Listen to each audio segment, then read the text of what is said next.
Trên đây là viên đá beryl mang mã số 10401 12330. Viên đá có hình dáng oval, dáng cắt này giúp viên đá trông tràn đầy sức sống, tối ưu diện tích bề mặt và dễ dàng tỏa sáng trên mọi loại khung nhẫn hay mặt dây. Tông xanh lục nhạt rõ nét hơn so với các viên cùng dòng, tạo nên sức sống động và cuốn hút đặc biệt. Và trên đây là thông số chi tiết của viên đá.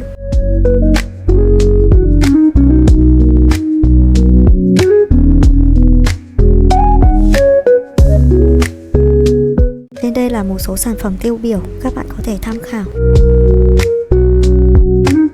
Nổi bật trong phân khúc đá beryl màu sắc dịu nhẹ, viên beryl First xanh mang đến một vẻ đẹp thanh thoát, tươi mới như một nhành non xanh mướt dưới nắng. Đây là lựa chọn hoàn hảo cho những khách hàng yêu thích sự thanh lịch, muốn sở hữu một món trang sức mang hơi thở của thiên nhiên và sự bình an.